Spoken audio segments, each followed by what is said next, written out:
Hoy vamos a tocar un tema muy interesante, que es las consecuencias legales de una infidelidad. Lo comentaba hace un momento, es un tema donde las consultas son muy recurrentes porque la gente tiene muchas dudas, ¿sí?, respecto de qué es lo que va a esperar después de un divorcio o una separación, a qué tiene derecho. ¿Sí? En cuestión de pensiones alimenticias, en cuestión de los bienes, en cuestión de la patria potestad, ¿sí? Es un tema que además se presta mucho a analizarlo desde diferentes aspectos, de diferentes posiciones. Comentaba hace un rato de que pues tiene una gran influencia en esto porque es una apreciación relacionada con ese impacto que tiene la persona que sufrió una infidelidad, ¿no?, o una violencia intrafamiliar. Entonces, esto lo contempla las diferentes leyes y códigos, pero a veces se quedan cortas, ¿no? A veces no son lo suficientemente extensas para proteger el bien de las personas afectadas. Entonces, de alguna manera esta tertulia intenta cuestionar toda esa parte, no nada más lo que existe actualmente regulado en las diferentes leyes, sino además cuestionar si abarca lo suficiente, ¿no?, si contempla todos los aspectos que debería proteger, ¿no?, en cuestión de los bienes de los niños, de las mujeres, de los hombres, etcétera, y que esto permitiera a su vez también pues tener una idea más clara de dónde existe en la parte jurídica esas omisiones, ¿no?, donde estamos fuera de esta situación. Entonces, va a ser muy enriquecedor porque, como lo platicábamos hace un rato, Sabrina, por ejemplo, tenemos aquí a la doctora en sociología que ella va a dar ya el punto desde el punto de vista sociológico de cuál es ese impacto, ¿no?, en la sociedad sobre la cuestión de la infidelidad, sobre la cuestión de los divorcios, sobre esa situación, cómo está impactando. Ahora, si la ley, ¿no?, o la normatividad está verdaderamente contemplando hoy día todas esas formaciones de familia o esas formaciones de parejas, porque en la ley principalmente se está entendiendo que la pareja es entre hombre y mujer, ¿no? Es lo que normalmente, y lo venimos arrastrando de muchos años hacia atrás. Entonces, hoy día tenemos una serie de diferentes tipos de parejas, ¿no?, que también deben de contemplarse y deben de atenderse, ¿no?, por el derecho. Entonces, yo les voy a dejar aquí, invitamos nuevamente a Anel, a Sonia y a Víctor.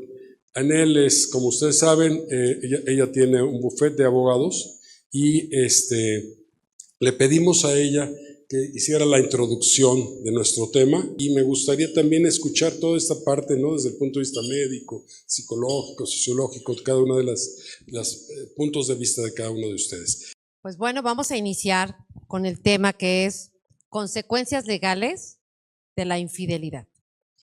Bueno, mi nombre es Andel García, fundadora de Whitaker México. Aquí en este foro tenemos a la licenciada Sonia y al licenciado Víctor, ambos socios de la firma y que han tenido más de 15 años atendiendo las consecuencias de la infidelidad. A mí me toca y me corresponde como directora a describirles a cada uno de ustedes qué debemos de tener para entender esas consecuencias. Primero, tenemos que entender qué es una familia, ¿no? Porque de ahí se deriva. Yo solo no me puedo demandar, yo solo no puedo tener hijos, yo solo no puedo tener, bueno, sí puedo tener una mascota, ¿no? Y puedo tener responsabilidades. Pero vamos a entender qué es una familia. Y una familia es dos personas viviendo bajo un mismo techo, donde van a compartir su vida diaria. Para ello vamos a tener obligaciones y derechos. ¿Qué es una familia? Dos personas más los hijos que vayan a procrear. Se van a sumar derechos y obligaciones para esos hijos. También hoy en día tenemos una familia más extensa. Dos personas procrearon hijos, más mascotas, ¿no? También las mascotas van a poder tener derechos ante esa familia. ¿Por qué es importante describirlo? Así de simple y de sencillo, porque son los involucrados, los personajes que se van a involucrar en consecuencias de habitar un mismo techo. Para ello, también es importante cómo voy a demostrar que existe eso, porque en muchas ocasiones llegan los clientes y nos van a decir, ¿cómo demuestro A o B o C? Como todo, en cualquier controversia y no con controversia, debo de tener control de mi información. ¿Dónde está el control de la información en materia tangible? Con documentos.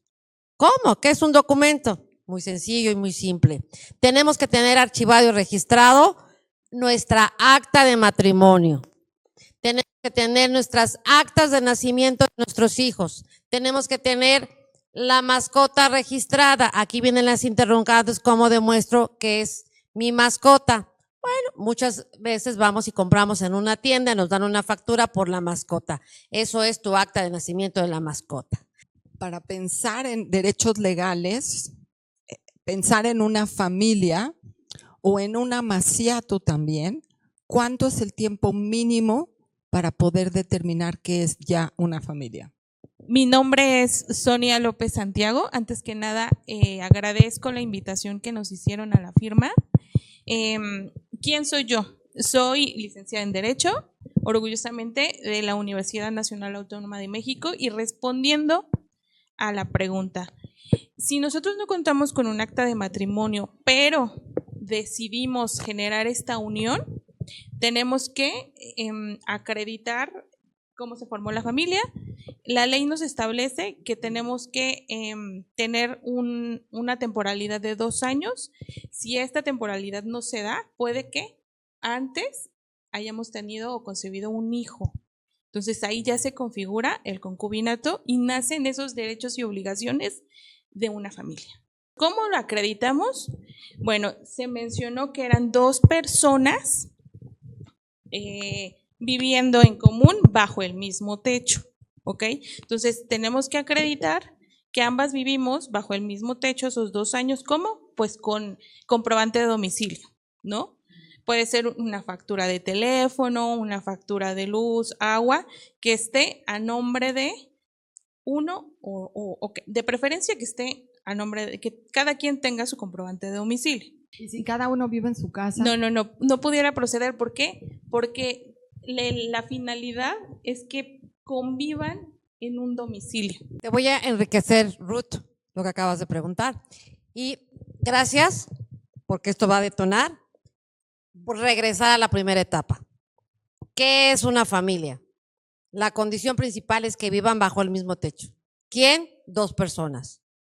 ¿Sí? 2 personas de cualquier género, creo que sean 2 personas. Es el requisito mínimo, ¿no? Porque ya ahorita hay otras situaciones que se van dando con la evolución de la vida, pero por lo menos 2 personas. 2 personas son una familia y va a crecer con los hijos que vayan a procrear. 2 personas más los hijos. Tengo mascotas, 2 personas más los hijos más la mascota, viviendo bajo el mismo techo. Eso te va a otorgar, conforme a ley, derechos y obligaciones, porque no nada más son derechos, son obligaciones. ¿Cuáles son las consecuencias de una infidelidad? ¿No? Pero me voy a anticipar. Vamos a tener que demuestra en cualquier controversia jurídica la historia que voy a narrar por hacer acreedor a un derecho o que me están pidiendo una obligación. ¿Sí me explicó? Entonces, para todos eso es muy importante. Tenemos que tener muy alineado dentro de la historia los elementos para demostrar esto. ¿Cuáles son los elementos? Pues en muchas ocasiones a ti te invitan para que hagas peritajes, para que certifiques, pero tienes que demostrarlo por medio de un documento, ¿no? Voy a narrar la historia clínica de mi paciente porque eso en un litigio va a demostrar alguna acción, ¿ok? Entonces todo lo tenemos que demostrar con documentos, ¿sí? ¿Qué es importante? Lo más básico, tener control de ellos. ¿Dónde? En muchas ocasiones nos llegan los clientes y, oye, ¿cómo demuestras que te casaste? Por medio del acta de matrimonio. Ay, no la tengo. Ay, no he ido por ella. Tengo 20 años y no tengo mi acta de matrimonio. ¿Cómo lo demuestras? ¿No? Entonces tenemos que tener preventivamente en casa enlistado todos nuestros documentos. ¿Qué pasa si no hay documentos o en una pelea se los arrebata y los rompe o lo que fuera? ¿No? Existe la posibilidad de que hayan testigos que declaren que los conocen y que viven juntos, etcétera, pero no hay un papel. Ok, vamos a hacer lo siguiente. Quiero contestarte. Tengo la ansiedad de contestarte, pero me voy a detener. Porque vamos a pasar un poco así como acabo de decir, que es la familia, como lo demuestro. Ahora vamos a obligaciones y derechos, ¿les parece? Y después en el ejercicio entramos a preguntas y respuestas. ¿Les parece bien? Los derechos y las obligaciones van a surgir siempre en cualquier relación que tengamos. Y en la familia, más aún. ¿El derecho a qué? Bueno, primero podríamos entrar, muchos veo que son psicólogos, el respeto, por supuesto. Si no hay respeto, pues hay una ruptura, que es parte del tema que vamos a hablar aquí, que es la infidelidad, ¿no? Primero, pues hay que respetar esa relación. 2, obligaciones de alimentos, ¿no? ¿Qué prácticamente son alimentos? Los sustentos del día a día, ¿no? La ropa, la medicina, el médico, ¿no? Todo lo que tenga que generar para que la familia, esa relación, subsista. Esa misma obligación o esos mismos derechos los va a surgir también para el menor, si es que hay hijos, ¿no? Si hay hijos, pues obviamente tiene la obligación de darle alimento, de darle vestido, de darle educación. La educación es una obligación constitucional, ¿no? Pero una obligación constitucional que en el propio artículo 3 de la Constitución y de las convenciones internacionales obligan a las partes a otorgar esa educación a los padres hacia los hijos. Como acabas de decir, todos tenemos, los mexicanos, un derecho constitucional y se antepone ante los derechos que adquiere la familia. El hecho es de que lo que estás tú recomendando es que las parejas tengan de alguna manera documentos probatorios de los gastos o de las adquisiciones o de los derechos que van adquiriendo. ¿Es esto así? Por supuesto, hoy en la actualidad los documentos, hoy me dan esta factura, la rompo. ¡Ay, qué pasó! ¿Ya no voy a poderlo conseguir? No, sí lo puedes conseguir. Calma, no te estreses. Lo que puedes hacer, voy con el contador, ayúdame a bajar las facturas del sistema. Ya, ¿qué voy a perder? Voy a perder tiempo nada más, pero de que tengo los documentos lo voy a tener. ¿Qué otras cosas? Bueno, testigos. Los testigos me van a ayudar. Oye, se dio esa situación, infidelidad. Ok, tengo los testigos. Él estuvo presente, ¿no? Te llegas de documentos, no quiere decir que nada más como tal el documento te va a servir, tienes que darle sustento a tu petición que le haces al juzgado. Me quiero divorciar, bueno. O sea, en pocas palabras, la documentación es muy importante para hacer la prueba, por supuesto, de los derechos y obligaciones. Yo nada más tengo como una precisión. Yo creo que entre los avances que tendría que tener el derecho, para empezar, no hablar de la familia, sino de las familias. Y yo recuerdo, yo participé en la Suprema Corte de Justicia cuando las familias homoparentales, participé por parte de la UNAM, participamos 2 de trabajo social, 2 de psicología, 2 personas de derecho, o sea, éramos como 6, algo así, y dar nuestra opinión, porque había una demanda de la Procuraduría que decía que no se valían esas familias porque había que como aprobar, como reconocer la existencia de la familia ideal. Y el planteamiento de la Suprema Corte era hablar de familias, que además no eran inventos, han existido toda la vida.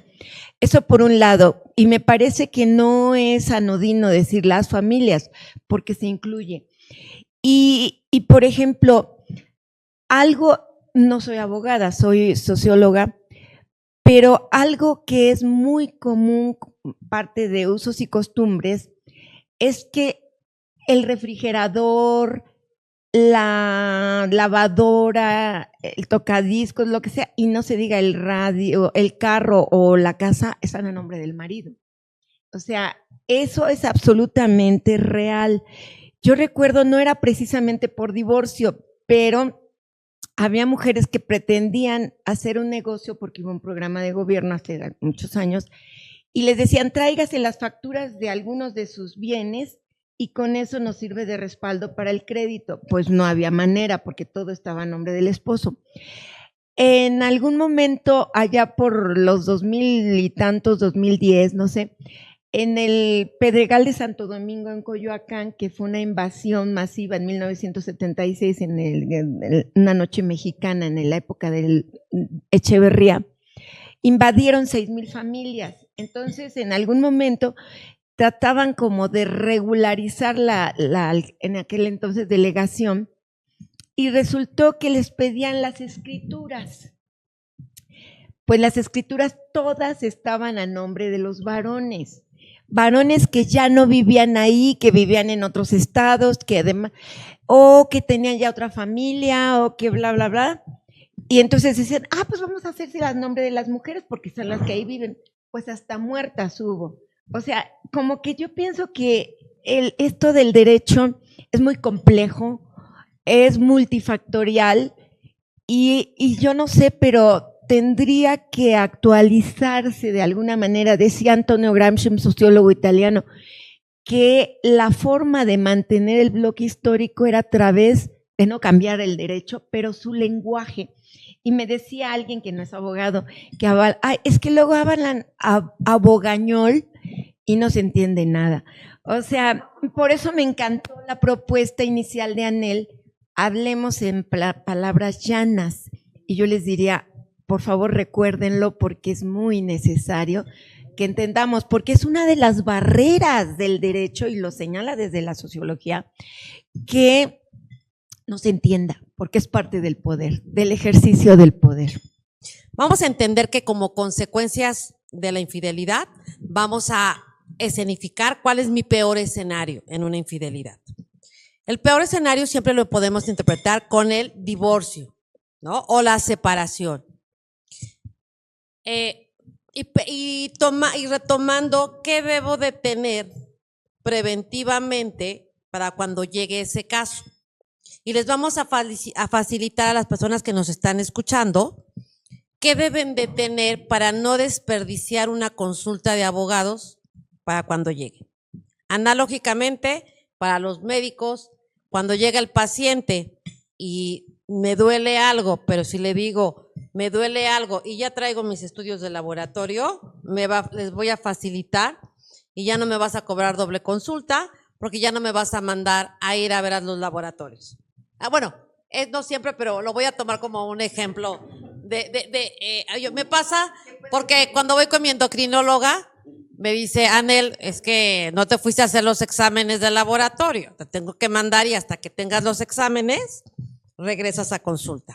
En esa misma línea vamos a marcar, quiero decirles a todos los que nos están escuchando que cuando vayan a consultar a su abogado de mayor confianza, vayan con los documentos que demuestren lo que quieren y pretenden.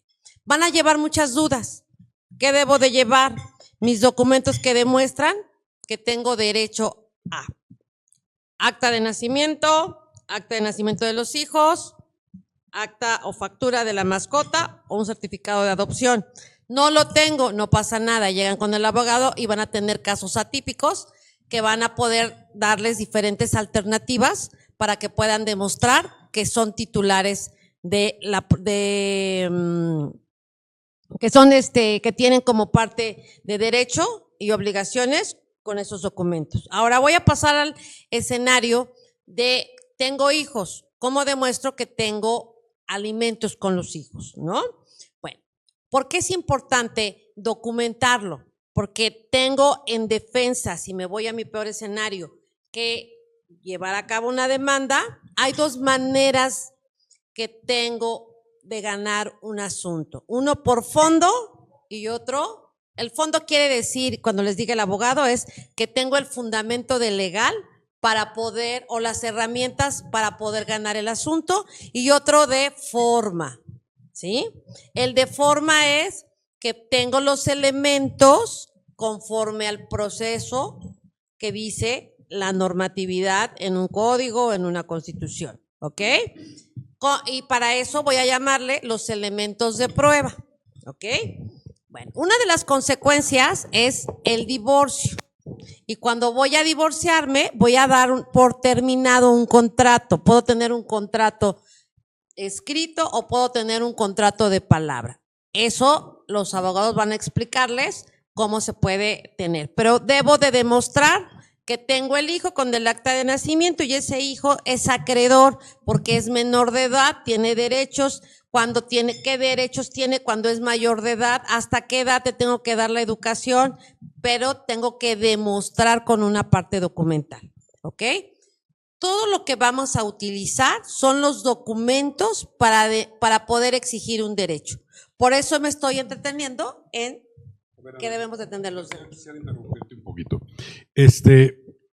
Sí, efectivamente, el proceso y la terminología jurídica es importante de repente entenderla, ¿no? Por supuesto. Pero creo que hay cosas más aterrizadas en las personas, como lo que decía un poco Carolina, ¿no? ¿Qué sucede, ¿no? ¿Qué sucede cuando la esposa, ¿sí?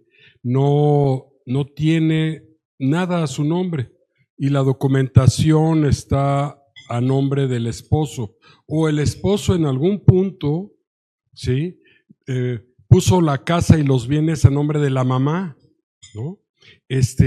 ¿Qué sucedería en ese caso? Ese sería un escenario, y aquí me gustaría que todos participáramos, haciéndole preguntas a los abogados para hacerlo un poquito más ágil, porque por ahí Ruth tiene otra duda. ¿La infidelidad es un delito?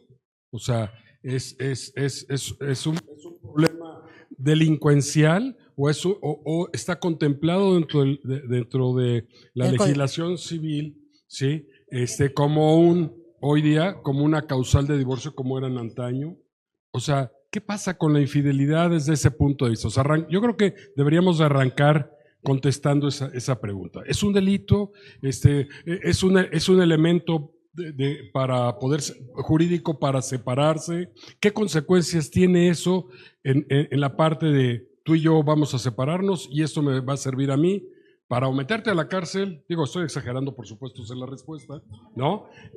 O para, en un momento dado, ¿sí? Demandar la separación y quedarme yo con todos los bienes, aunque estén a tu nombre. O sea, ese tipo de preguntas son las que normalmente tiene todas las personas, ¿no? Porque no tienen una idea de todo esto. Olvídate de que si es un proceso largo, un proceso corto. No. Vamos sobre estos aspectos como más mundanos, pues. ¿Qué pasa con eso? Vamos a dividir en materia civil. Me gustaría que todos participáramos un poco, Carolina, para hacer esto un poquito más dinámico e ir sobre esas preguntas que normalmente tienen la gente que se nos acerca, ¿no? Ok, vamos a ver dos puntos de vista. La materia civil se la voy a otorgar a Sonia y la materia penal a Víctor. ¿Les parece? Para que puedan compartirnos su experiencia en esas áreas.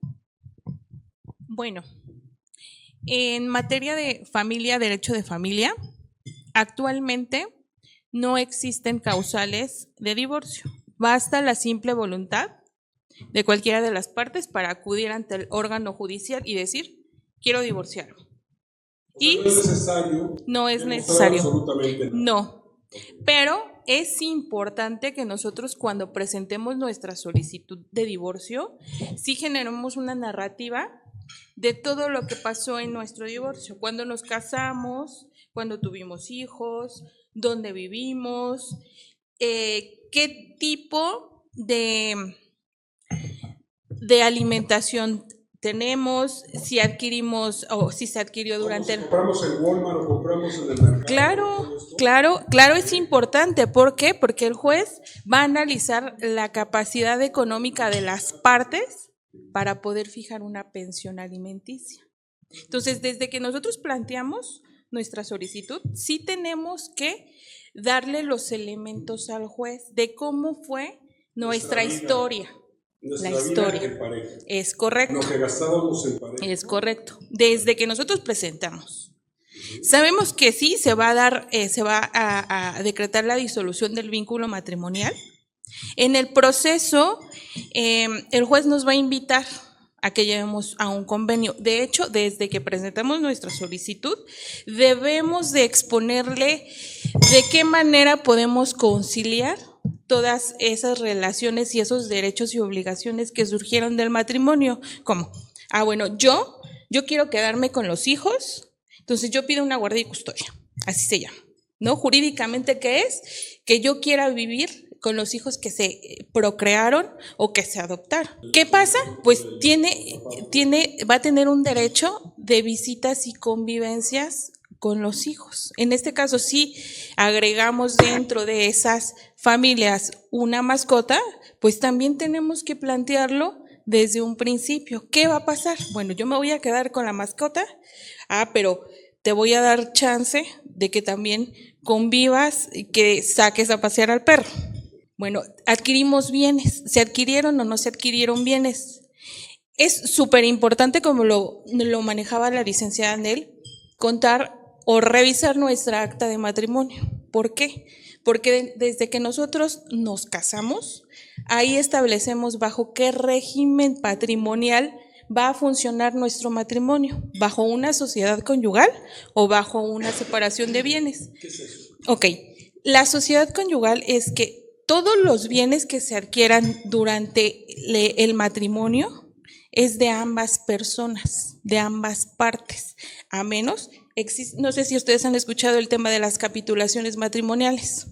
Bueno, ¿qué es una capitulación matrimonial? Son los acuerdos que nosotros como pareja, sea hombre-mujer, actualmente mujer-mujer, hombre-hombre, cuando nos casamos decimos, bueno, estos bienes quiero que formen parte de nuestro patrimonio y estos bienes no. O sea, puede ser que yo tenga varios edificios o varios bienes que no quiero llevar a la relación del matrimonio. Es correcto. Sino que a partir de que yo me caso, ¿verdad? Todo lo que hagamos a partir de ese momento, entonces sí se repartiría entre... Sí, y puede ser que si nosotros convenimos que yo, que tengo 5 edificios y los adquirí antes del matrimonio, bueno, pongo 2 edificios para que formen parte de esa sociedad conyugal, pero tiene que quedar por escrito en esas capitulaciones matrimoniales. Son las reglas del juego de los bienes. El patrimonio de la familia se constituye de manera diferente. ¿Cuál sería la diferencia? Jurídicamente es aquel bien que se destina a la habitación o a la casa habitación de la familia, y dependiendo de la legislación, ese inmueble tiene que cumplir con ciertas características. Ejemplo, tener cierto valor.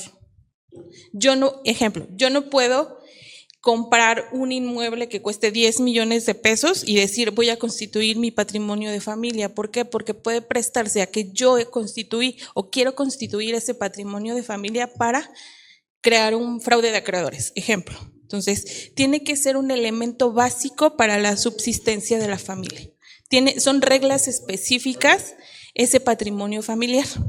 Es con lo que mínimamente... Es correcto, sí.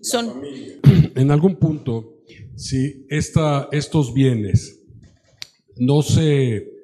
Suponiendo, alguno de los cónyuges están casados bajo el régimen de sociedad conyugal y uno de los cónyuges decide que cuando compre un bien, una casa, un terreno, un departamento o lo que sea, lo pone a nombre de su mamá, no lo pone a su nombre. ¿Esto es válido? ¿Hay algo que pueda contrarrestar esto? Porque de alguna manera lo está comprando una de las partes, ¿no? Pero lo está poniendo a nombre de otra persona. Digo, ¿es libre de hacerlo? ¿Lo puede hacer aunque esté casado? No lo puede hacer. Generalmente lo que hace el notario es pedirte tu acta de matrimonio. Con el objeto De saber si también estás afectando el derecho de una tercera persona. o sea, de tu cónyuge. Es correcto. O sea, es la manera que se garantiza. O sea, entonces, al momento de tú comprar un inmueble, cualquiera que sea el notario solicita, Sí. ¿Eres casado? Solicita el acta de Es matrimonio. correcto. Y ahí se va a dar cuenta. Para que conste si están por separación de bienes o bienes mancomunados. Es correcto. Si están bajo el régimen de bienes mancomunados, entonces Ahí el notario tiene que ser muy claro e incluso detener el proceso de escrituración. ¿Por qué? Porque hay una afectación al otro cónyuge. al otro cónyuge. Ahora, si fuera en separación de bienes, Ahí sí ya cada cónyuge es libre de adquirir y de administrar sus bienes. y ponerlos a nombre de quien quiera. Es O correcto. regalarlos si quiere. Sí. Ya, de acuerdo. Muy bien. Muy bien, no sé si tiene... A ver, Ricardo, tú tenías por ahí una pregunta. Lo que creo es que en algunos países sé que no existe esto de los bienes separados, que cuando una pareja se casa, empieza desde ese momento lo que se llama el derecho adquirido, quiere decir, adquieren derechos y obligaciones sobre lo que ocurra durante el matrimonio, salvo que haya un acuerdo prematrimonial, ¿no? Entonces, porque pues, hasta donde conozco, o los casos que he visto por ahí, el hecho de poner bienes separados es porque te voy a fregar en algún momento y te voy a dejar sin nada. Ojo, el derecho es cambiante, ¿no? Actualmente, aun y cuando exista un régimen de separación de bienes, cuando se da la disolución del vínculo matrimonial o incluso si vivo en concubinato y yo acredito que durante todo el tiempo que duró el matrimonio o la relación de concubinato me dediqué preponderantemente al cuidado del hogar y a los hijos, tengo derecho a una compensación. ¿Qué es la compensación? Es que el juez decrete un porcentaje no mayor al 50% de los bienes del otro cónyuge, de quien adquirió su patrimonio, se hizo de su patrimonio. ¿Para qué? Para que las partes estén en una igualdad. ¿Por qué? Porque pues yo, que me dediqué al hogar, puse mi trabajo. Pero no importa el que sea más rico, ya sea hombre o mujer, no importa.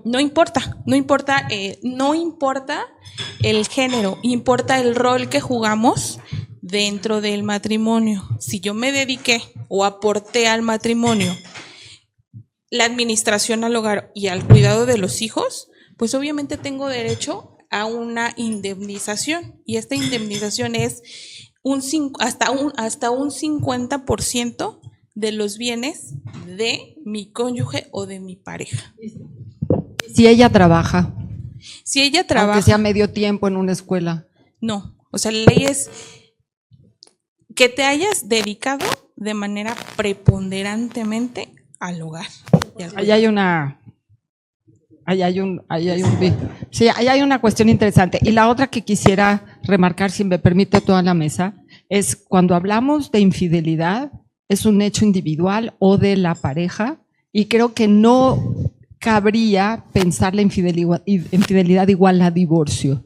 O sea, me gustaría que echáramos un pasito para atrás y veamos que no es causal de divorcio, a menos como cualquier otra causal que se pueda utilizar para decir me quiero divorciar. Es decir, quitar la carga que implica tanto moral como religiosa, como cívica, como ética, al ejercicio de la infidelidad. No entra hoy dentro del Código Penal como para parar esos demonios tienen su casa y no están dentro de la legislación. Entonces me parece muy importante.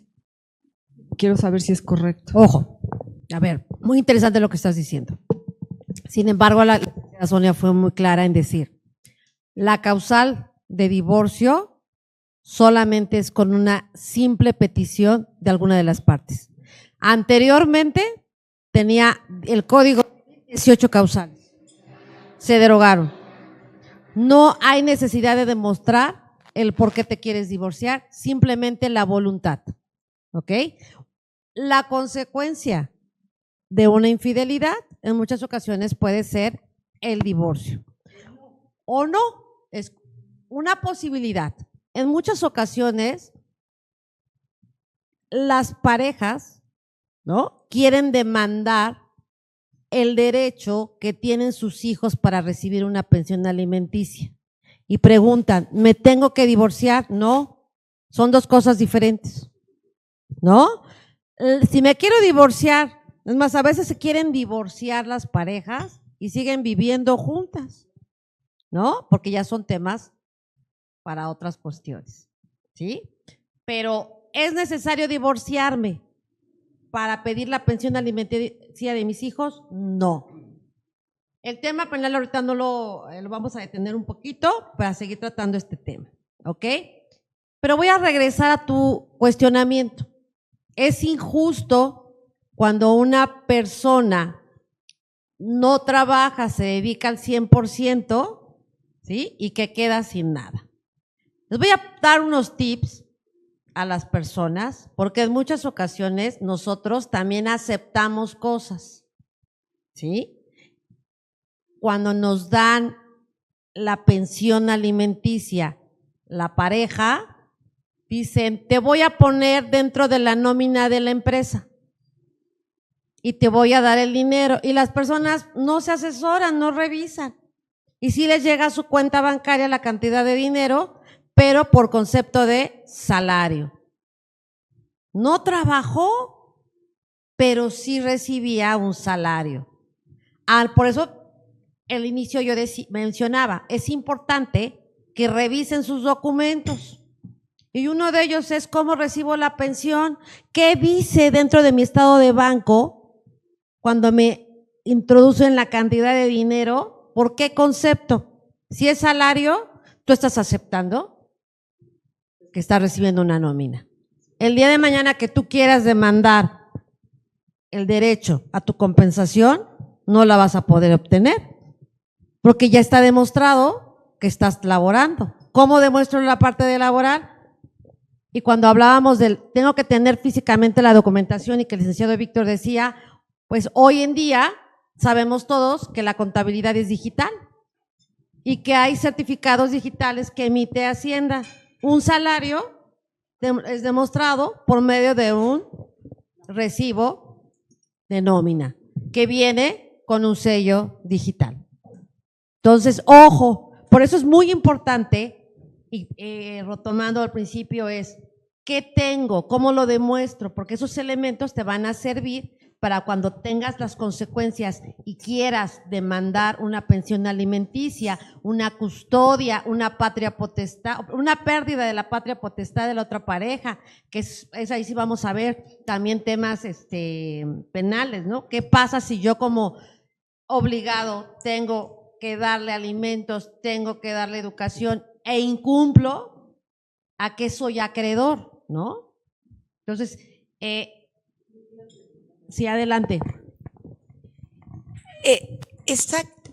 Eso que dices es muy importante porque muchas veces una ama de casa no sabe que tiene derecho al 50%, por lo que estabas diciendo de las propiedades, depende, incluso si está por separación de bienes o si está por sociedad conyugal es igual, ¿no? Bueno, perdón, pero sí me gustaría saber en qué, más o menos, en qué artículo supongo que es del Código Civil, está que la persona, por haber cuidado a los niños, cuidado a todos, por haber cuidado la casa, hecho el trabajo doméstico, tiene derechos. O sea, ¿hay algún artículo o es una inferencia o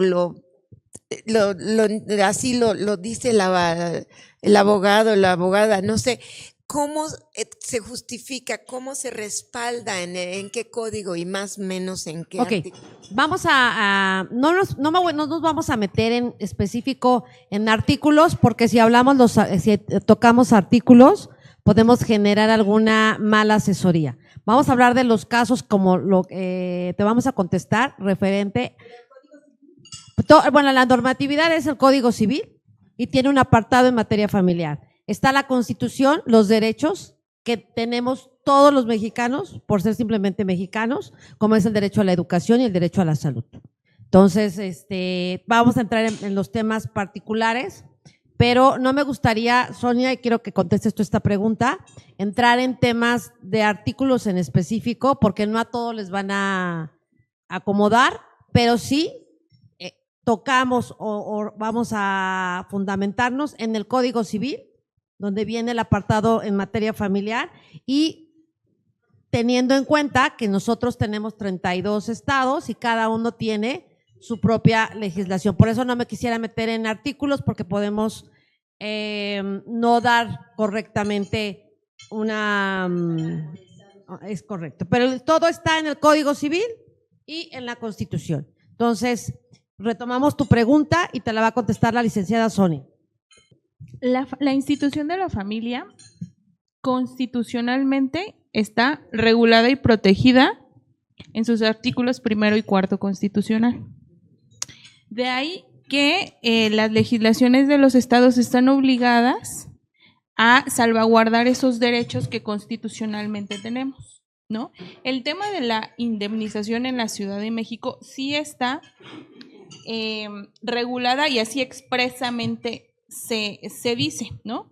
Cuando nosotros solicitamos el divorcio, tenemos que presentar un convenio en el cual abarquemos alimentos, guarda y custodia, régimen de visitas y convivencias. En caso de una sociedad conyugal, ¿quién va a administrar durante el proceso esos bienes? Y un inventario y avalúo de los bienes, ¿no? Entendemos perfectamente que una ama de casa puede ignorar qué bienes tiene en la pareja, el esposo. Por eso es que lo que nosotros recomendamos es que reúna todas las documentales que pueda, pero hay instituciones jurídicas que tienen un control exacto de las propiedades. En la Ciudad de México está el Registro Público de la Propiedad y del Comercio, que es una institución oponible o que es de publicidad. Entonces ahí nosotros podemos acudir, o incluso una persona puede acudir y decirle, oye, tengo interés en saber si esta persona tiene algún bien o incluso alguna sociedad. Entonces basta el simple nombre de la persona para saber si es dueña de un bien inmueble o de una sociedad. Entonces ahí, o sea, no nos… sé que cuando hay un tema de infidelidad, nos va a conmover mucho las emociones y a lo mejor la efusividad y ya nosotros queremos presentar nuestra demanda. No. Primero tenemos que asesorarnos de expertos, reunir la documentación y no se preocupen, o sea, hay elementos, hay instituciones de las que se pueden apoyar para poder llegar a la verdad, ¿no? Y decirle al juez, oye, yo ya hice mi investigación, o incluso podemos llegar ante el juez y decir, yo viví con esta persona y escuché que posiblemente tengan bienes. Por favor, o sea, me encuentro en un estado de necesidad, no tengo recursos económicos para hacer esa búsqueda porque hay que pagar derechos. Te pido por favor que tu juez en ese orden constitucional, porque tú como Estado tienes la obligación de salvaguardar los intereses de la familia, gires oficio al registro público para que te informe si esta persona tiene bienes o sociedades. Me gusta la clase, pero les voy a decir una cosa. Yo creo que cuando nos casamos, cuando decidimos elegir una pareja, nos tomamos algunos meses, a veces algunos años, algunas experiencias, tratamos de conocer a la persona, tratamos de conocernos nosotros frente a la persona, a veces lo hacemos muy rápido, a veces somos inmaduros, pero tomamos un tiempo para tomar la decisión. Nos casamos el año que entra y hay un trabajo de planeación. A mí me gustaría referirme al ejercicio del divorcio, que no tiene nada que ver con la infidelidad, en lo que yo quiero plantear. ¿No sería interesantísimo pensar que podemos educarnos también para planear un divorcio? Porque ustedes están pensando en una circunstancia impulsiva. encontrar lo que no me gusta y entonces me quiero divorciar. Yo creo que la gente y nosotros podemos pensar el divorcio como la ruptura de un contrato porque algo no está funcionando bien, que no va a ir de un día a otro, ¿no? Entonces, ustedes plantean, la gente viene desesperada a mi oficina. ¿Qué tal si pensamos que la gente planee 2 años antes? ¿Cómo sería, igual que planeó el matrimonio, y que pensara el divorcio como un ejercicio educativo de un camino de bienestar, que no sea necesariamente un ejercicio impulsivo, ¿no? ¿Te quieres divorciar? Está bien. Tomemos 2 años de ejercicio de planeación, no para molestar al otro, para saber quién eres tú frente a esa decisión. O sea, como cambiarle el concepto de divorcio que están planteando ustedes. ¿Qué opinan? Indiscutiblemente, no nada más en tomar la decisión de con quién te vas a casar o con quién vas a vivir en pareja, sino todas las decisiones que tomamos en la vida, siempre debemos de partir del peor escenario. Porque cuando nosotros partimos pensando en el peor escenario, podemos escribir las reglas del juego. Cuando éramos niños, cuando yo era niña, jugaba turista y me encantaba. Era un juego, pero tenía muy claro cuándo podías comprar propiedad, cuándo te tocaba la cárcel, cuándo te tocaba la embajada, cuándo te tocaba el consulado, cuándo te deportaban. No sé si recuerdan ese juego, ahora creo que se llama Monopoly, ¿no? O Catán. Catán es divino porque te ayuda o te enseña a comercializar. Pero partiendo de eso, todo lo debemos de trabajar en el peor escenario. ¿Cuál es mi peor escenario de salud? Tener una enfermedad porque mi padre, mi madre, mis abuelos heredaron esto. Tengo que ser preventivo, tengo que hacerme mis estudios. La prevención hace la diferencia. Pero si tomamos eso, o que debiera haber una ley que marcara, que fuera tan específica, que antes de firmar un contrato de matrimonio, nos hicieran leer. Estamos hablando de capitulaciones matrimoniales que son antes de llegar a la firma del contrato. En otros países sabemos en las películas, tengo que firmar el contrato, ¿no? Prenupcial. Más en diferentes series que no voy a hacer y que me encantan, ¿no? De 4 mujeres, era como que el caso específico. Tengo que hacer los votos y tengo que firmar o anticiparme. ¿Qué va a pasar en caso de? ¿No? Hace poco sí visitó una pareja. Tuve una consulta donde se me hizo espectacular una pareja, un matrimonio que tiene 3 hijos y tienen, si acaso, 25 años de casados y dicen, oye, es que estoy en la etapa en donde se están divorciando todas mis amigas. Y yo hablé con mi esposo y le dije, oye, yo no sé si nos vaya a pasar esa fiebre. Hay que anticiparnos ahorita que nos llevamos bien, porque tenemos que ser claros y hacer el inventario de lo que hemos construido y en caso de que nosotros nos vayamos a separar, ¿cómo nos va a ir? ¿Qué nos vamos a llevar cada uno? Sería lo ideal, ¿no? Sería salud mental. Los psicólogos tendrían menor trabajo, pero por la forma en la que estamos educados y quien nos esté escuchando en este momento, yo les diría, si tienen hijas, si tienen hijos, tomen en cuenta que el peor escenario es en el que ahorita se encuentran por la infidelidad y de no haber sido preventivos en tener el inventario documental, ¿sí? De lo que es tener una sociedad familiar. ¿Ok? Sí, una pregunta, porque pues me ha tocado ver varios casos y que quisiera saber las consecuencias de la infidelidad en esos casos. Resulta que puede ser hasta un taxista que anda entre 2 casas y tiene en los 2 casos también todo, los hijos, las casas y toda la comprobación por cada casa. Profesores universitarios, directores y otros que andan entre países y que entonces tienen también parejas y otros hijos también, ¿sí? Resulta que algunos fallecen y aparecen además otras parejas. Entonces, ¿cuáles son las consecuencias legales de ese tipo de infidelidad? El tener varias parejas no está regulado propiamente en nuestra legislación, ¿no? Aquí no, aquí nomás hay un solo matrimonio o un concubinato, ¿no? Que tengas 2, 3 parejas ahí escondidas, pues lo que genera son obligaciones para los hijos. ¿Sabes? Si hubiera un matrimonio en origen, el primero, y se vuelve a casar con la tercera persona que conoció, y se casa. Dice, nos casamos, ¿no? Pues, ¿qué crees?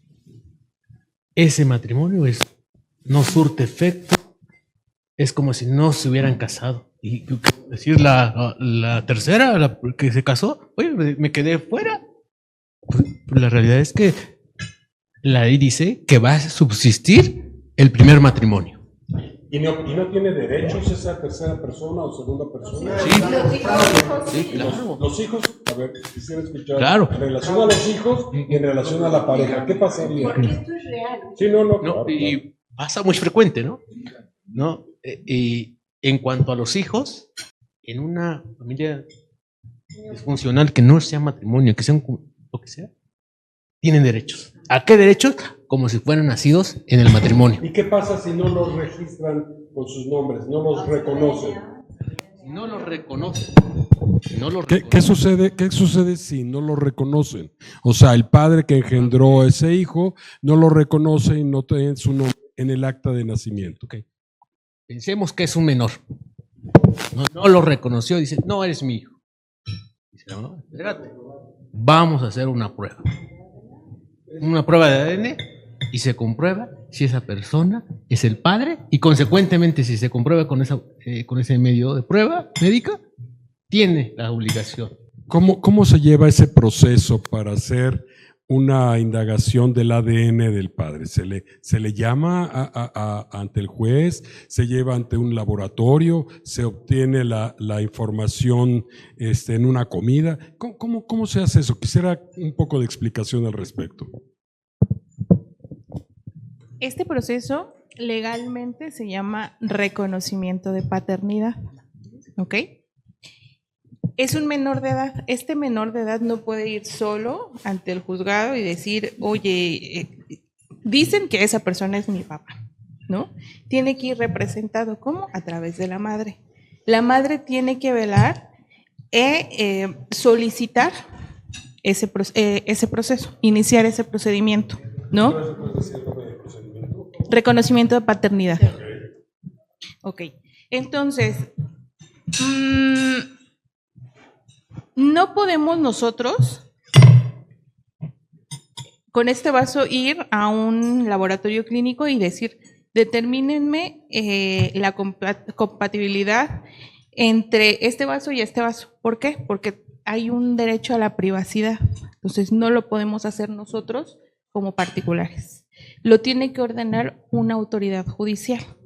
En nuestro país, cuando se inicia un procedimiento, se tiene que notificar legalmente a la persona, ¿no? Tiene que ir la autoridad, tocar su puerta en su domicilio y decir, oye, hay una persona que te está demandando un reconocimiento de paternidad. Entonces, se le hace entrega del documento de la demanda propiamente que se interpuso, donde se señala el por qué se tiene la duda o la presunción de que eres el papá, ¿no? ¿Y cuál es la prueba reina actualmente? Pues una prueba de ADN. Entonces, el juez le va a ordenar a esa persona, para tener certeza legal sobre la filiación o sobre la paternidad de ese hijo, que se generen esa prueba. ¿Y dónde se genera esa prueba? Ok, actualmente y en la Ciudad de México existe una instancia que genera estudios en todas las ramas, estudios psicológicos, estudios... ¿Es gubernamental? Es gubernamental. Ok, o sea que es gratuita. Es correcto. En algunos casos sí, y en algunas cosas sí te solicitan hacer un pago, pero es mínimo. ¿Por qué? Y porque en materia familiar es súper importante que exista este órgano, porque para que no haya disparidad en las pruebas, para que haya una sola prueba. ¿Qué pasaría si el padre se somete a esta prueba de ADN y la madre genera otro, pues va a haber conflicto. ¿Por qué? Porque va a haber un conflicto de intereses entre las personas que generen las pruebas. Por eso es que el juez y el Tribunal Superior se allega o tiene esta dependencia o esta… Que es imparcial. Que es imparcial. Claro. ¿Y qué sucede, por ejemplo, si el hijo no recibió pensión alimenticia durante toda su vida, antes de tener mayoría de edad? ¿Tiene derecho, si tiene 20 años, 25 años, 30 años, a solicitar algún tipo de compensación del padre? Sí. Una característica de los alimentos es que son imprescriptibles. ¿Qué quiere decir? Que no caducan ni se pierden por el transcurso del tiempo. Entonces, sí puedo solicitar que se paguen esas pensiones que no se pagaron. O sea, se puede hacer, se puede Sí, solicitar, sí. sí, puede ser retroactivo. De hecho, desde los gastos que tuvo la madre desde la gestación, esos gastos se tienen que pagar. Y de hecho, generalmente cuando se presenta un juicio de reconocimiento de paternidad, también se puede solicitar el pago de esas prestaciones. Una última pregunta en relación a eso. ¿Y qué sucede si en esa prestación o contraprestación que se tiene que dar de pensión alimenticia, declara el padre que es insolvente?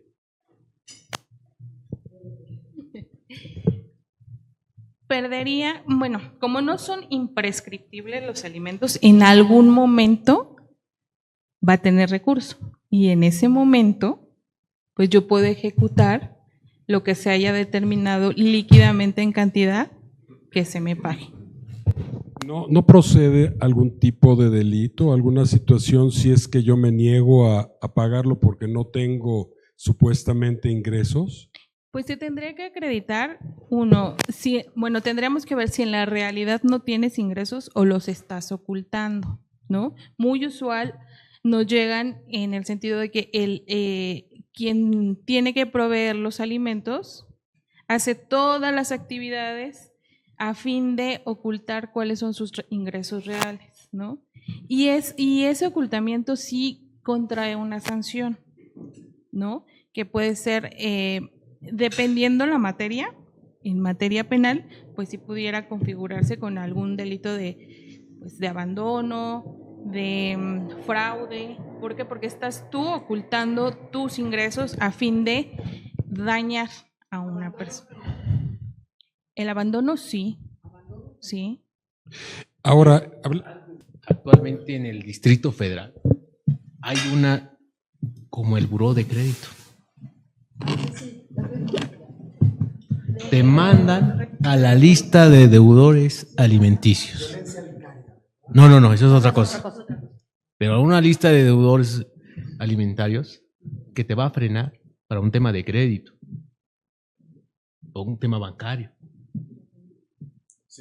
¿No? Entonces, si no pagas alimentos, tú puedes pedir al juzgado ponlo en la lista de deudores. Y eso va a frenar para cualquier otra actividad que quiera hacer bancaria. En ese tenor, si la persona no da esos alimentos y en algún punto se puede demandar a los abuelos del menor, o sea, al nieto, ¿pueden el nieto demandar alimentos a los abuelos? O sea, se puede transferir esa obligación ya no nada más al padre, sino a los padres del padre. Ok, pues igual tenemos que solicitar a la autoridad judicial y hacer del conocimiento que el obligado principal no está cumpliendo con la obligación. ¿Para qué? Para que se traslade a los abuelos. ¿Por qué? Porque también los abuelos tienen derecho de convivir con los menores. Entonces, si tienen ese derecho, pues también tienen la obligación de suministrar alimentos. ¿Tantos asuntos han llevado relacionados con esa situación? Sí nos ha llegado, en particular, un caso en donde El papá sí estaba ante una enfermedad terminal y no podía cumplir ya con sus obligaciones y se demandó a los abuelos y pues los abuelos pues accedieron, pero también nos demandaron un régimen de visitas y convivencias. Entonces es lo que... Como una contraprestación. Sí. Ahora, antes de pasar, sí tienen obligación hacia los abuelos, y eso lo marca la ley, ¿no? Está contemplado en la ley, que tienen la obligación de dar alimento, pero también tienen derecho a no darlos. ¿Cuándo? Cuando no tienen solvencia económica. Entonces puede decir, sí estoy obligado, pero no tengo con qué, porque yo, con lo que yo tengo actualmente económico, pues apenas estoy subsistiendo yo. Entonces, hay un impedimento para dar los alimentos. Es la regla general. Hay una consulta muy recurrente sobre cómo se pierde, ya pasando a otro término, cómo se pierde la patria potestad, porque muchas personas dicen, muchas mamás dicen, no, yo quiero que mi esposo pierda la patria potestad, ¿no? Porque yo no me quiero encargar de mis hijos y yo ya no lo quiero volver a ver. ¿Esto puede suceder? Sí, sí. Perdón, antes de pasar a esa respuesta, quiero que expliquen qué es la custodia y qué es la patria potestad, para que haya esa definición, porque en muchas ocasiones llegan las clientas o los clientes, quiero que pierda A o B o C y no tienen conocimiento. Son dos cosas, custodia y patria potestad. Adelante, Sonia. Okay. La patria potestad nace por el simple hecho del lazo filial entre padre e hijo, ¿no? Y conllevan diversos deberes y obligaciones. ¿Cuáles son esos deberes? Pues inculcar valores al menor, tomar decisiones sobre su educación, representarlo legalmente, porque un menor de edad no puede, no es susceptible de interponer algún proceso, de representar sus bienes. Puede ser que el abuelo le haya donado un bien a ese menor y él no puede disponer de ese bien. Bueno, el padre en razón de la patria potestad o los padres en razón de esta patria potestad, pues pueden representar a ese menor. ¿Qué es la guarda y custodia? Bueno, si nosotros en un inicio indicamos que la familia se forma por dos personas y el hijo, cuando hay esta ruptura, por el motivo que sea, pues obviamente generalmente pues los padres ya no van a vivir bajo el mismo techo. Entonces tiene que tomar la decisión de con quién va a vivir ese menor. Entonces, si se determina que ese menor va a vivir con el papá, entonces el papá va a tener la guarda y custodia del menor. Es decir, que significa que el menor va a vivir con los padres y el padre tiene que brindar protección, apoyo, cuidado.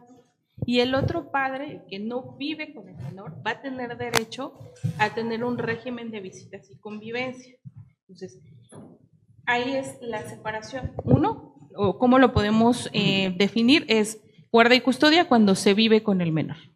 Visitas y convivencias cuando uno de los padres solamente tiene visita y convive con el menor en un periodo menor. Ahí quisiera hacer un paréntesis. ¿Qué sucede? O sea, ¿qué sucede? Muchos se ponen de acuerdo que un fin de semana sí y un fin de semana no. Jurídicamente, legalmente, ¿eso está establecido así o uno puede acordar estas visitas a los menores cada 3 semanas o cada 4 semanas o 2 semanas que se quede con uno y 2 semanas que se quede con otro? ¿Cómo podría funcionar esa parte en la situación de guardia y custodia? Que se quede 2 semanas con uno y 2 semanas con otro, ahí estaríamos hablando de una custodia compartida. ¿Se puede dar una custodia compartida? Sí se puede dar si existen las condiciones. ¿Cuáles serían? Que ambos padres vivan en la misma demarcación y que les quede en un punto medio la escuela del menor.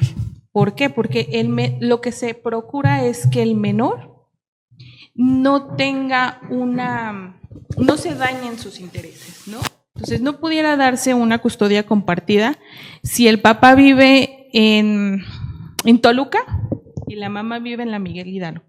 Entonces, ahí va a haber un desequilibrio en el menor si el menor tiene su escuela en la Miguel Hidalgo. ¿Por qué? Porque el tiempo que tenga que pasar con el papá que vive hasta Toluca, pues va a causar un desequilibrio, se va a tener que parar más temprano, a lo mejor no va a alcanzar a llegar a la escuela, no sé. También tenemos que ver las actividades de los padres, ¿no? Si las actividades de los padres permiten que se dé ese cuidado del menor, pues sí existirían las condiciones de lo que debe de ponderarse o de cuidarse, es que el menor tenga un pleno desarrollo en todos los ámbitos. Un desarrollo integral. Un desarrollo integral. Entonces, eso se podría dar únicamente si se tienen determinadas circunstancias. Sí.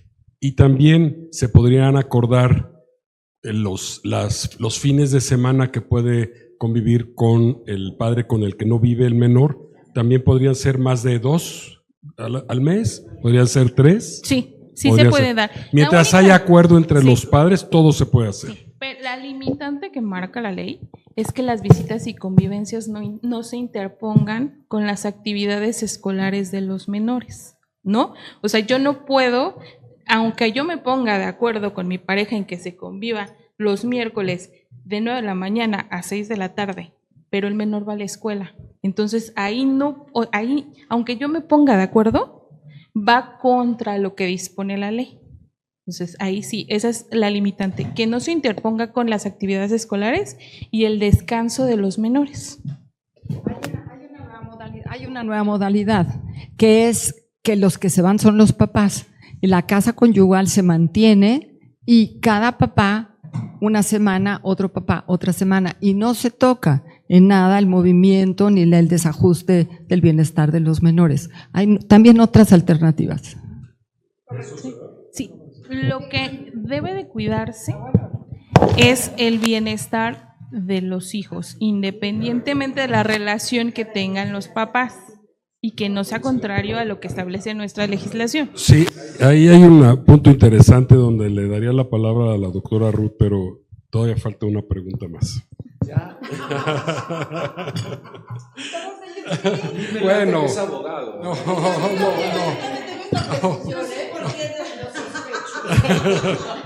No, ahora, esto es en cuanto a la guardia y custodia. En cuanto a la patria potestad, hay muchas personas que confunden ese punto. Qué bueno que hiciste esa distinción. Pero hay muchas personas que dicen, y muchas mujeres sobre todo, que están muy molestas con la pareja y dicen, ¿sabes qué? Yo quiero que pierda la patria potestad mi marido, porque me es infiel o porque no me paga o porque ya me cayó gordo. ¿Hay algunos elementos que permitan que uno de los dos progenitores pueda perder la patria potestad? Sí, pero no por el hecho de que las partes se caigan gordas, ¿no? No, o sea, esa no va a ser la causa. La ley establece que si se genera algún tipo de violencia o delito contra el menor, sí se puede solicitar la pérdida de la patria potestad o se deje de suministrar los alimentos. En este punto, si dejo de suministrar alimentos, dependiendo de la legislación, ¿no? En algunas legislaciones son 180 días, 90 días, 6 meses. Si yo me reivindico y ya cumplo con mi obligación e incluso aporto 1 año de pensiones alimenticias, puedo reactivar el derecho de la patria potestad. Sí, muchas personas comentan que el hecho de que mi pareja se lleve a mis hijos porque están en custodia de la pareja. Y resulta que sospechan que la pareja nueva, actual, ¿no? Están los hijos. Es una persona que tiene malas mañas, o sea, o es alcohólica, o drogadicta, o violenta. En esos casos, ¿qué se recomendaría o cuál sería la solución para proteger justamente a los menores y cómo en un momento dado se podría probar esa situación? Ya es la última, mira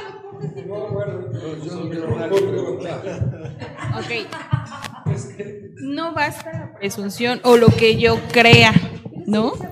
Tengo que acreditar que la pareja efectivamente le está causando un daño al menor o está lesionando la relación entre el menor y los padres. ¿Y cómo lo vamos a saber? A través de un experto, ¿no?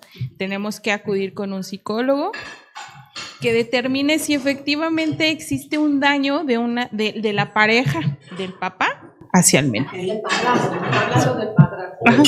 O el padrastro. O sea, que le esté afectando al menor a través de un peritaje Sí. de un experto psicológico, es como se puede demostrar esta situación, Sí, para convencer al juez de que no es conveniente que el menor esté en ese hogar. sí, pero como lo que se protege es el interés superior del menor, no podemos limitar de tajo ese régimen de visitas y convivencias.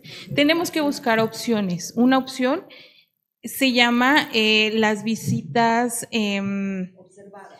supervisadas. El tribunal tiene un departamento o unas salitas especiales donde pueden convivir los hijos con los padres por cierto tiempo. ¿Por cuánto tiempo? ¿Una hora? ¿Media hora? Vamos por etapas, ¿no? Dependiendo de las circunstancias, hay fases, ¿no? Podemos empezar con 4 horas cada mes, se van subiendo a, no sé, unas 5 horas, e incluso pasamos a otra etapa donde ya no es en ese centro, ahora es en un espacio abierto, como puede ser aquí en el parque de Chapultepec. Ahí hay un espacio donde hay personas que vigilan esa relación y cómo se va dando, ¿no? Sí. Es gente especializada del tribunal. Después del peritaje puedes llegar a esa conclusión. No, yo sí, bueno, uno no pierde las mañas, pierde el pelo, pero bueno. No, yo a mí me había pedido, pero yo dije, bueno, ¿qué pasa con la infidelidad y el derecho y todo lo demás? Si bien yo hace 50 años o más que no ejerzo, pero a mí el derecho me dio una capacidad de análisis de los procesos psicológicos. Si bien yo me dedico a la psicoterapia, entonces yo voy a comentar 2 experiencias, digamos, que Ruth seguramente tiene parecidas o para enriquecer más. Por ejemplo, viene una pareja, me viene a ver y me dicen que quieren psicoterapia de pareja, que no están bien, etcétera, etcétera. Entonces yo los entrevisto juntos, los entrevisto por separado, no voy a entrar en el chisme porque no viene al caso, y yo digo a la tercera entrevista, digo, no los puedo atender. ¿Cómo no nos puedes atender? Yo quiero que nos atiendan, nos recomendaron contigo, ¿verdad? Nosotros venimos los 2 de familias disfuncionales y como que tenemos la responsabilidad de mejorar eso, que no se vuelva a repetir, ¿no? Y entonces elige con una sola condición. La condición es que si ustedes aquí llegan a decidir que se van a divorciar, todo el proceso de divorcio se va a llevar bajo mi supervisión. No me importa que tenga cada quien su abogado, pero una cosa es, no jalas tú para un lado y tu abogado te da cuerda y viceversa para este lado. Entonces, yo no voy a participar con los abogados, obviamente, ustedes van a decidir, pero lo deciden acá y eso es lo que llevan a sus abogados. Y se terminó el divorcio, terminó bien, entre paréntesis. Y no, sí se divorciaron, sí, sí. Pero un buen divorcio. A Sí. eso yo le llamaría una excelente mediación. Claro, claro. La mediación psicológica, yo creo que es la más importante, que hoy la mediación legal, que bueno, es otro tema. ¿Por qué? Porque cuando van los clientes con el abogado, por lo general, van con un pensamiento estomacal y no con una toma de decisiones, ¿sí? E inteligentes, que le llamo, y para ello necesitamos templanza, enfriarnos, para poder decidir. Una sugerencia que es muy importante y que la voy a hacer siempre: en muchas ocasiones el ego y la soberbia no permiten de los padres el bien de los hijos y utilizan como herramienta a los hijos para satisfacer su ego. Y es donde entran ustedes, los psicólogos, los médicos, que tienen que generar que las personas encuentren ese equilibrio, ¿no?, de enfriamiento para pensar que en primer lugar están los menores antes que ellos. Es correcto. Entonces, nosotros como abogados, pues en muchas ocasiones nos quieren utilizar como psicólogos. Y realmente nosotros no somos psicólogos, ni tenemos la capacidad para poder asesorar en ese sentido, porque nosotros tenemos que serles fiel, primeramente a quien nos contrata, ¿no? Van los clientes y siempre vas a querer, tú en lo particular cuando contratas a un abogado, que te defienda tus intereses. Y entonces, cuando estás con la contraparte, pues el abogado contrario va a buscar los intereses de eso. Sin embargo, nuestra ética profesional debe de ser que la prioridad debe de ser el menor y buscar las mejores condiciones para que un menor de edad tenga la estabilidad legal, y si podemos sumar en una estabilidad emocional con todo lo que nos acaba de comentar la licenciada Sonia, el licenciado Víctor, es buscar en prioridad que las condiciones del menor tengan menor daño legal en nuestra función, y si la podemos acompañar psicológicamente para crear a personas con salud mental. La salud mental y la salud legal hacen la diferencia del individuo, independientemente. Sí, nada más. Eso, los hijos misiles sería la violencia vicaria, y también desde los derechos humanos se plantea que decirle menor a un menor es como una discriminación o afectar sus derechos, que se le tendría que decir otro tipo de infancias, pero no llamarles menor porque es discriminatorio. Pero la violencia vicaria. Ok, pido una disculpa si el auditorio se sintió ofendido por haber utilizado la palabra menor.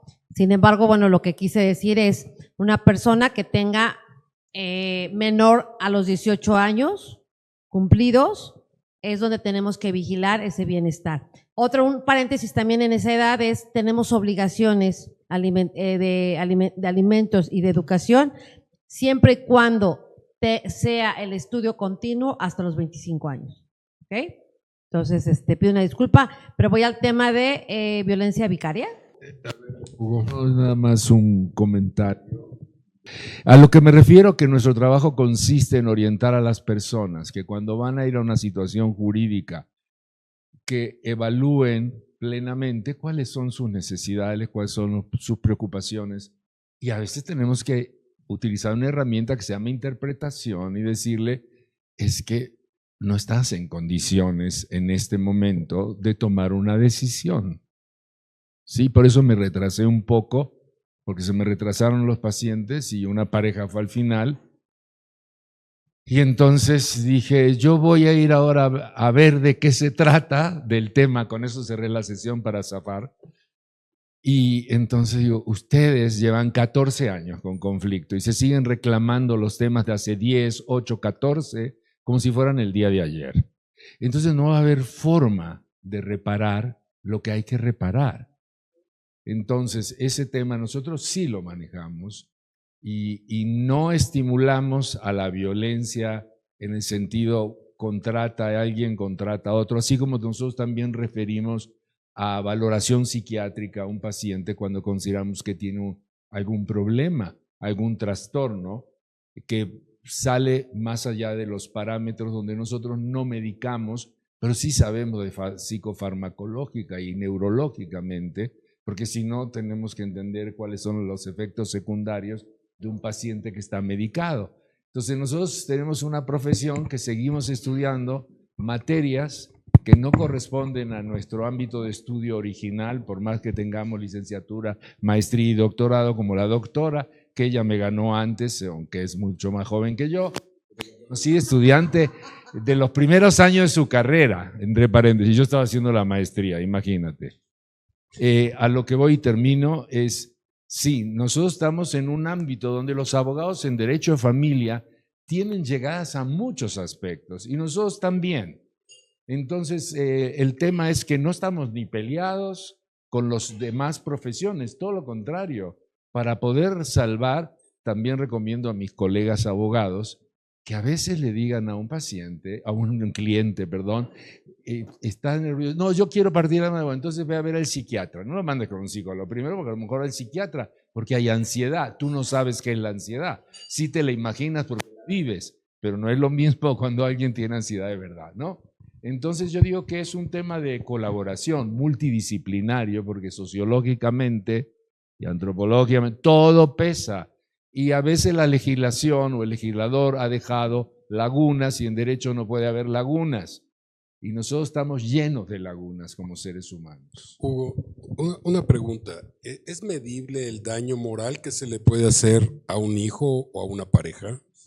Absolutamente, y se llama trauma y está el ejercicio y la herida emocional que queda en una circunstancia. Hay expectativas en el desarrollo de situaciones difíciles en cada etapa del desarrollo, pero una circunstancia como de divorcio no planeado, si se planea, se organiza es diferente, pero la violencia que reciben los niños o los jóvenes pues va a dejar huella también en los padres, también en los abuelos, en todo el ejercicio social donde se encuentran. Y si se puede medir jurídicamente en un momento dado, ¿se puede proceder la persona dañada o los hijos dañados en contra del que dañó? Como bien lo menciona Ruth, sí se puede medir ese daño, pero lo que constitucionalmente el Estado trata de proteger es que esos lazos se restauren, ¿no? Entonces, lejos de castigar a través de, si se detecta este daño, lo que va a buscar es que a través de alguna terapia, ese lazo se pueda, si es posible restaurarse, se genere, ¿no? Lo importante es que la familia, o sobre todo cuando hay hijos, no sufran una afectación mayor. ¿Por qué? Porque los lazos filiales, los lazos de parentesco, le van a ayudar a ser una mejor persona en la sociedad. A menos que ese lazo esté tan dañado que no pueda ser posible una restauración. Me encantaría hacer un comentario, una aportación, aprovechando que hay tanto especialista. Excelentes los comentarios, por supuesto, de los abogados. Creo que es algo muy importante cuando hay una infidelidad, antes de siguiente paso divorcio, como lo han mencionado, lo que siempre recomendamos, por lo menos yo como abogada, es primero trata de trabajar cuál es el problema interno, el que traes tú y el que traes con tu pareja. Porque lo primero que queremos hacer es brincar y me divorcio de este tipo, me divorcio de esta señora, ya no la aguanto. Como abogado siempre digo, hay muchas veces que te vas a arrepentir. Me tocó un caso inclusive que, ok, los divorciamos y se volvieron a juntar, ¿no?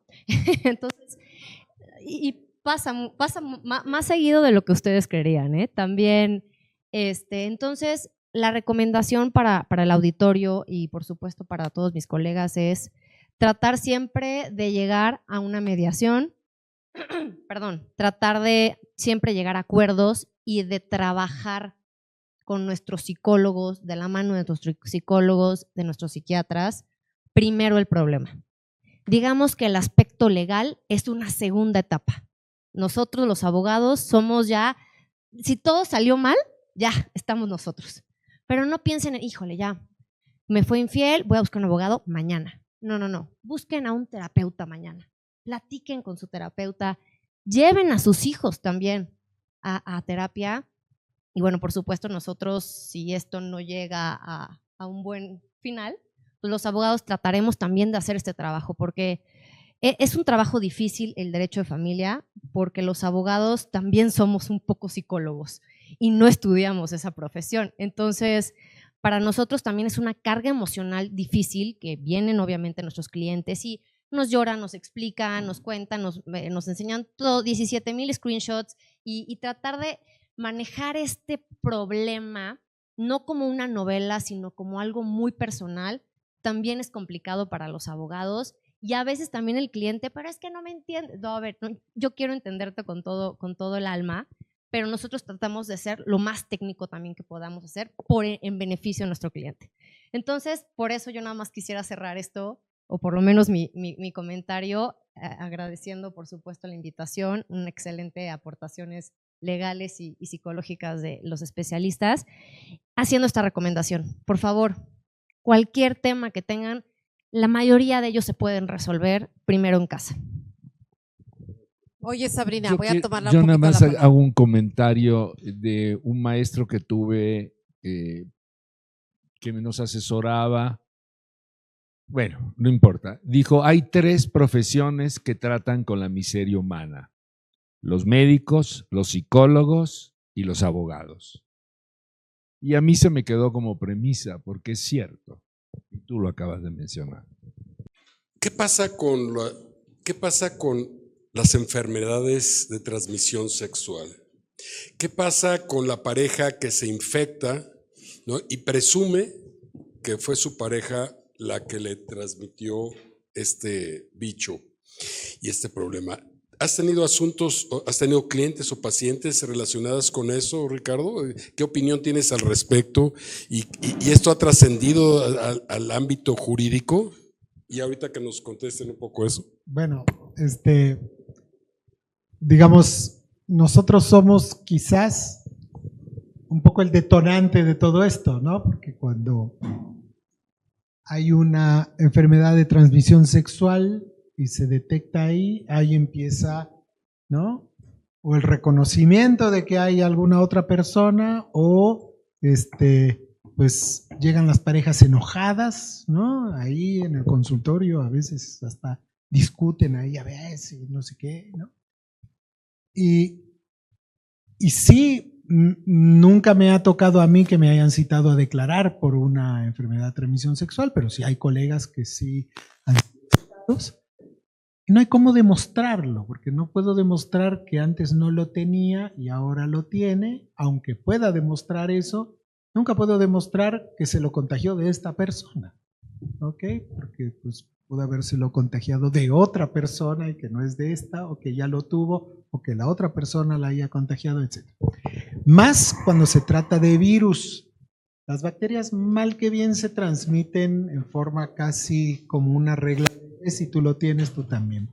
Los virus interaccionan mucho con el sistema inmunológico. Entonces, hay en una pareja, uno de los miembros tiene 4 cepas del virus de papiloma humano y el otro tiene 2.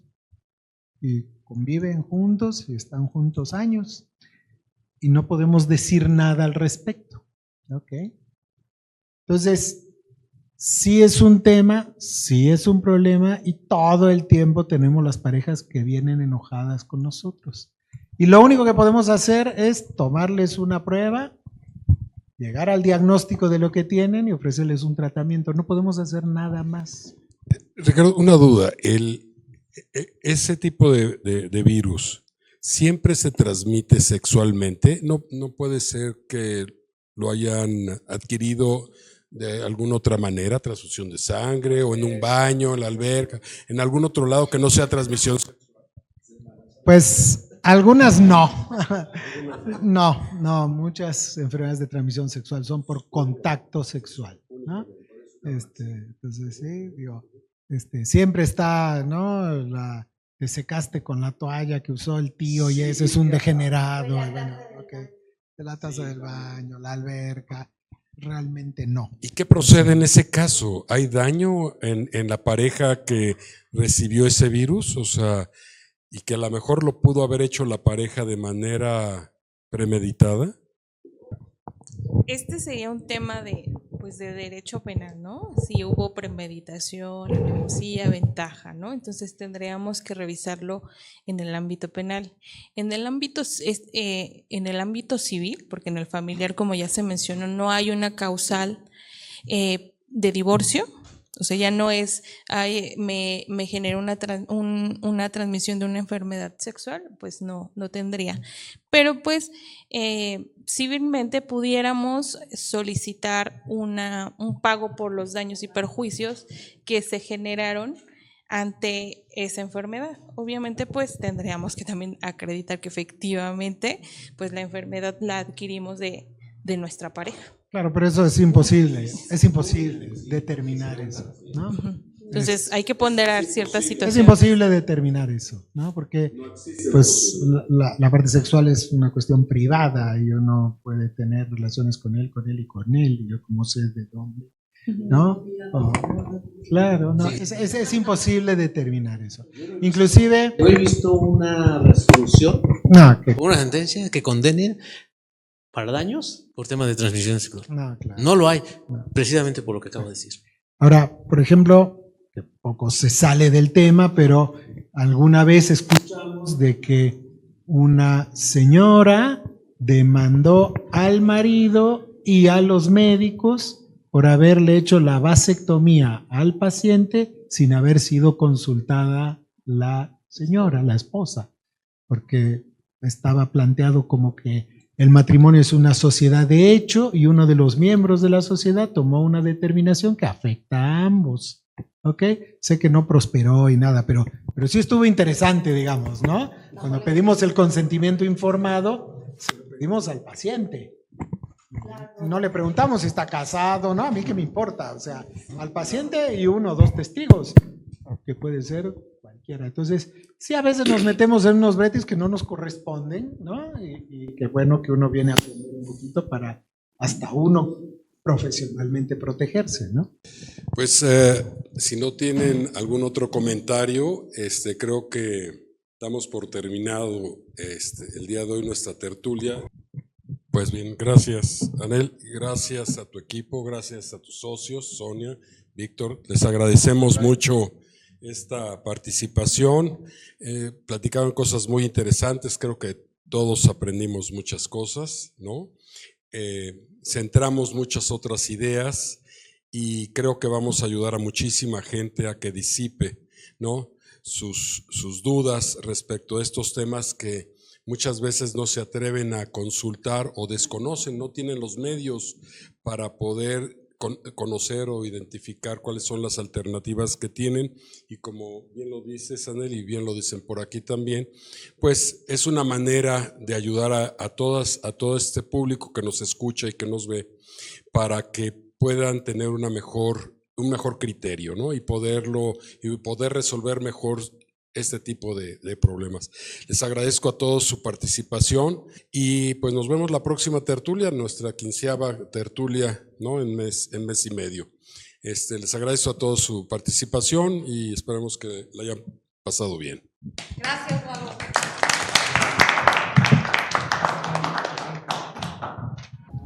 Infidelidad.com.mx. Comprende la infidelidad de la mano de los expertos.